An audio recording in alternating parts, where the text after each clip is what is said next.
এই সকল হত্যা, এই সকল নির্যাতনের জন্য যারা দায়ী, যারা এসবের হুকুম দিয়েছে, তাদের প্রত্যেকের বিচার হতে হবে। এটি প্রতিশোধের কোনো বিষয় নয়, ন্যায়ের কথা, এটি আইনের কথা। ন্যায় হলে তার বিচার হতে হয়। তাই গণঅভ্যুত্থানে ক্ষমতাচ্যুত আওয়ামী লীগ এর ব্যাপারে আপনাদের বা বিএনপির অবস্থানটা কি আসলে? দেখুন,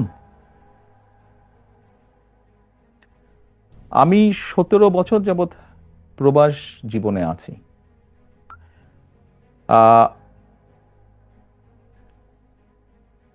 111 তথাকথিত 111 সরকারের সময় যেই শারীরিক নির্যাতন আমার উপরে হয়েছিল, তারপরে চিকিৎসার জন্য আমি এই দেশে আসি। আমি যখন এখানে আসি, আমার ভাইকে আমি রেখে এসেছিলাম, ছোট ভাইকে। আমি যখন এই দেশে আসি, আমার সুস্থ মাকে আমি রেখে এসেছিলাম।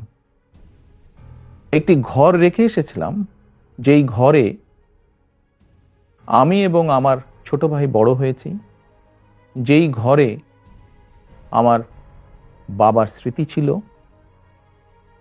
যেই ঘরে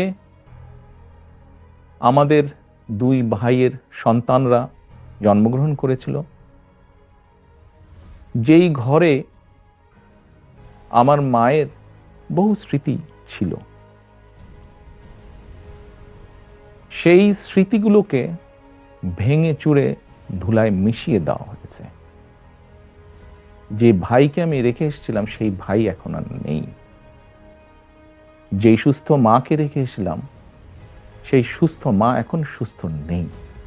শুধু অসুস্থই নন, ওনার উপরে মানসিক এবং শারীরিক নির্যাতনও করা হয়েছে। আমি আমার পরিবারের যে কাহিনী আপনাদের সামনে তুলে ধরলাম, এটিকে আপনারা কাহিনী বলুন বা সংগ্রাম বলুন, যেটাই বলুন না কেন, এটি শুধু আমার কাহিনী না বা আমার পরিবারের কাহিনী না।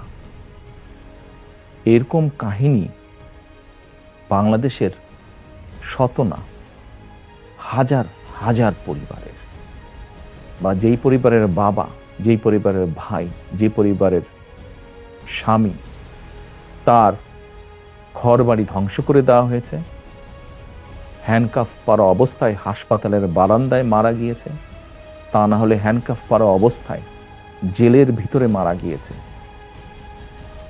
সহায় সম্পত্তি ধ্বংস করে দেওয়া হয়েছে। এই সকল অন্যায়, এই সকল হত্যা, এই সকল নির্যাতনের জন্য যারা দায়ী,